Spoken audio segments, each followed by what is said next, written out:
Corbett National Park is located in Nainital district of Uttarakhand, established in 1936. This is India's first national park. India का first national park रहा है और 1936 में इसको उत्तराखंड के Nainital district के अंदर लोकेट किया गया था। It is named after the legendary naturalist and conservationist Jim Corbett. Jim Corbett एक पर्सन है, बहुत बड़ा नेचुरलिस्ट रहा है और कंजर्वेनिस्ट रहा है। ये इन्हीं के नाम पर इस पार्क का नाम जिम कॉर्बेट रखा गया है। Located at the Himalayas foothills near the popular hill station of Nainital, the beautiful Jim Corbett National Park is famous for being home to a large number of tigers, the highest among any Indian national park. सबसे ज़्यादा tiger इसी park के अंदर है और ये जो park है जिम कॉर्बेट नेशनल पार्क, ये हिमालय फुट हिल्स में लोकेटेड है।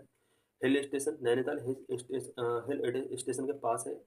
ये अपने आप में एक ब्यूटीफुल नेशनल पार्क है, बहुत ज़्यादा फेमस है पूरे वर्ल्ड के अंदर। Spread over 1318.54 square kilometer, of which 520 square kilometer is the main area and the remaining is buffer. The park is spread over the picturesque landscape of Puri, Garhwal, Almora and Nainital.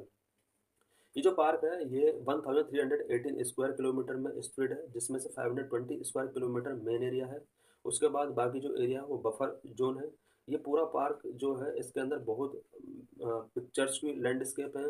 Pauri Garhwal के अंदर, अल्मोड़ा, नैनीताल के अंदर बहुत ज़्यादा इसमें आपको attractive scenery मिल जाएंगी। The jeep safari into the dense forest to see wild animal in their natural habitat is a must have experience. इस पार्क के अंदर जा करके आप जीप सफारी कर सकते हैं और उसके साथ साथ आप बहुत सारे विल्ड एनिमल्स और नेचुरल हैबिटेट उनका देख सकते हैं। And if you are lucky then you may get a chance to even spot a tiger when while on the jeep safari enjoy the lush green forest view cut across by streams and rivers and a few waterfall। कभी अगर आप जाते हो तो आपको यहाँ पर tiger भी आपको स्पॉट हो सकते हैं। जीप सवारी का टाइम पर आप यहाँ पर ग्रीन फॉरेस्ट का व्यू देख सकते हैं, स्ट्रीम्स देख सकते हैं, रिवर्स देख सकते हैं, कुछ वाटरफॉल भी इस कॉर्बेट नेशनल पार्क के अंदर देखे जा सकते हैं। There are accommodations available inside the park for night stay as well which offer you once in a lifetime experience. यहाँ पर नाइट स्टे का भी प्रोविजन है। आप जा सकते हैं और यहाँ पर नाइट स्टे करके आप एंजॉय कर सकते हैं। It was named Hailey National Park after its founder sir Malcolm Hailey. इसका जो फाउंडर था मेनली वो मैकलोम हेली था, जो कि एक ब्रिटिश पर्सन है और स्टार्टिंग में इसका नाम हेली नेशनल पार्क था। In 1956, in honor of Jim Corbett, who took the initiative for wildlife preservation in India, the Indian government renamed it as Corbett National Park। 1956 में गवर्नमेंट ऑफ इंडिया ने इस park का नाम Corbett Jim Corbett National park इसलिए रखा क्योंकि एक famous Indian एक पर्सन था जिसने इंडिया के वाइल्ड लाइफ प्रिजर्वेशन के लिए वर्क किया था, जिसका नाम था जिम कॉर्बेट। उसी के नाम पर इस पार्क का नाम जिम कॉर्बेट नेशनल पार्क रख दिया गया। It has the highest population of tigers in India. पूरे इंडिया के अंदर सबसे ज़्यादा टाइगर इसी पार्क के अंदर आपको मिल जाएंगे। The eastern periphery of Corbett National park is entirely fed by the Kosi river, the Ramganga river along with it significant tributary सोना नदी, Palen and Mandal form the prominent hydrological resource for the Corbett।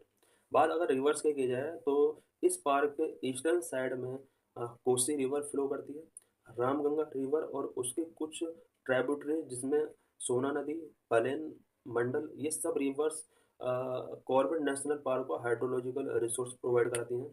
What are core areas and buffer areas in the tiger reserve. Tiger reserve के अंदर to type के areas को भी यहाँ पर cover करना होता है, core area and buffer area. इसमें क्या क्या डिफरेंस है उससे रिलेटेड पॉइंट्स हम यहाँ पर कोई डिस्कस करेंगे। According to the wildlife amendment act of 2006, a tiger reserve must have a core or critical habitat and a buffer zone peripheral to it.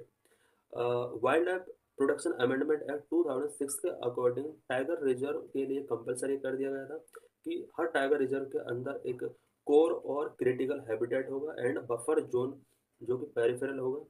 The core area have the legal status of the national park और a century.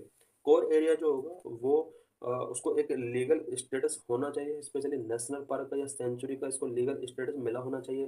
Buffer और peripheral area are a mix of forest and non forest land managed as a multiple use area. Buffer या peripheral area जो होगा वो forest and non forest land का एक mix up होगा, इसमें मल्टीपल एक्टिविटीज भी कंडक्ट कराई जा सकती हैं। The buffer area facing a poaching pressure on population of tiger and other wild animal. ये जो बफर एरिया होता है, इस एरिया के अंदर बहुत सारे लोग जा करके पोचिंग करते हैं, स्पेशली विल्ड एनिमल का, जिसमें टाइगर है या अदर एनिमल है, इनका लोग जा करके